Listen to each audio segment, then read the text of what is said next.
Japan is the land of engineering marvels. The skyscrapers are built to withstand powerful earthquakes, and the trains are almost always on time. Tokyo Skytree, the Akashi Kaikyo Bridge, and the Tokaido Shinkansen were all built without a hitch. However, not every engineering project in the land of the rising sun goes according to plan. The $20 billion Kansai International Airport might be one of the biggest engineering disasters Japan has ever seen. The airport is sinking into the Osaka Bay, and $12 billion has been spent trying to save it. Here's a look at why the airport's sinking and what's being done to solve the problem.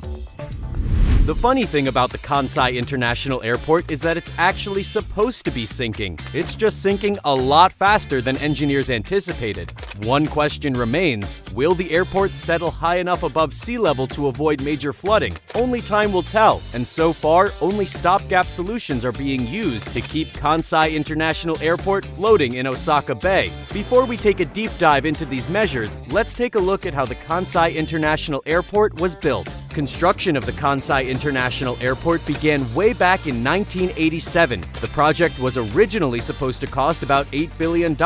However, the total cost to build the airport has since skyrocketed to $20 billion because of all the costly repairs. Ironically, Japan's Ministry of Transportation chose to build the airport in Osaka Bay because building the airport inland would have cost too much. The ministry wasn't willing to pay for the added expense of relocating and compensating residents who would have to move to make space for a new airport. Moving factories and businesses would also have come at a hefty price. Then there would have been the environmental concerns. If only they had the hindsight to see how much more costly a sinking airport would be. Before the airport's first terminal and runway could be built, construction workers had to build an artificial island. Land reclamation picked up significant steam in Japan following the Second World War, so it's not like building land on top of the water was exactly a new concept. First, construction crews laid down sand on top of the clay seabed. The next step involved installing 2.2 million vertical pipes, each with a diameter of 16 inches. Once the pipes were pounded into the seabed, they were filled with moisture-absorbing sand.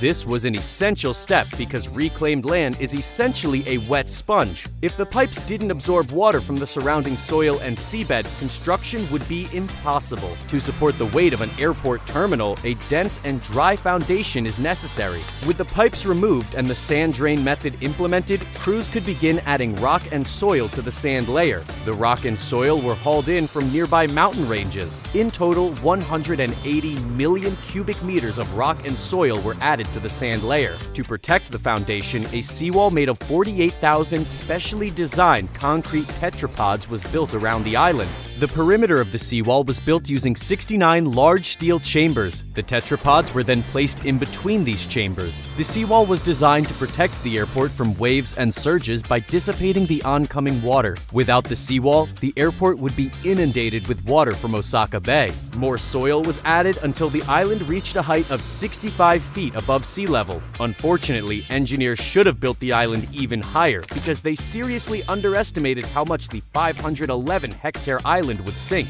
Once the island was stabilized, construction crews began working on the terminal and runway. In 1990, a 3-kilometer bridge connecting the island to the commercial development of Rinku Town was built. The bridge connecting the airport to Osaka was not cheap. It cost about $1 billion to build. The first terminal opened in 1994, but financial problems quickly arose. The airport was deeply in debt after construction was completed on the first terminal and runway. Annual interest payments were as high as $560 million in the first few years of operation. The main terminal building of Kansai International Airport was designed by famed Italian architect Renzo Piano. He was chosen to work on the project because of his unique vision, but his plan almost didn't come to fruition. Government officials wanted to make the terminal shorter than originally planned to save money, but Piano insisted the terminal be built to the intended specifications. The 1.7-kilometer terminal is actually the longest in the world, but it might look quite different today if Piano had to change his plans last minute.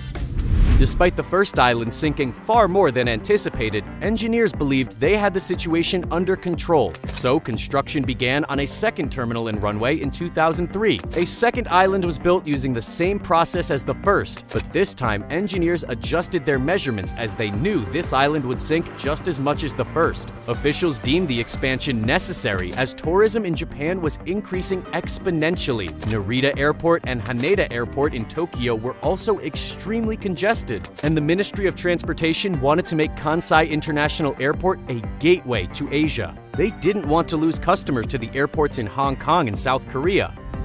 So, why is the airport sinking in the first place? Well, the sinking was inevitable, but engineers severely underestimated how fast and deep the airport's island would sink. Kansai International Airport has already sunk 38 feet since it opened. When construction began, engineers estimated the first island would sink 19 to 25 feet. They used the low end of their estimates and ended up paying the price. Engineers expected the islands to evenly settle over 50 years and stabilize at 13 feet above sea level, which is the minimum elevation required to prevent serious flooding. By the year 2000, parts of Kansai's airport's first island had already sunk to just 13 feet above sea level, far sooner than engineers expected. Engineers have since adjusted their calculations and now predict the airport will sink 13 more feet and reach sea level by 2056. So far, more than $150 million has been spent to strengthen and raise the seawall around the airport to prevent this from happening.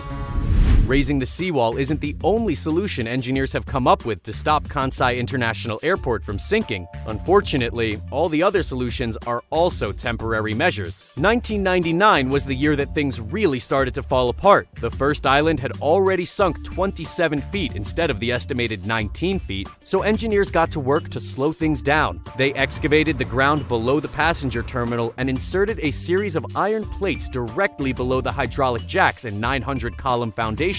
The columns of the foundation were then raised in stages. This slowed the sinking considerably, but it came at an exorbitant cost. The price to build the Kansai International Airport had already ballooned to $15 billion, making it the most expensive civic work project in history. Kansai International Airport isn't going to sink into Osaka Bay anytime soon, but the sinking is far from over. The hydraulic jacks underneath the airport need to be adjusted every 2 years, and there are now meters installed on the columns to measure how much the airport is tilting. If the corrective measures don't hold and the airport starts to sink faster, it will have to be abandoned and a new international airport built in the Kansai region. Climate change might be an even bigger threat to the airport. In 2018, the airport was hit by Typhoon Jebi. The typhoon was so severe that the airport had to pause operations after seawater surges inundated the island. Runways were flooded and water reached up to the engines of some of the planes.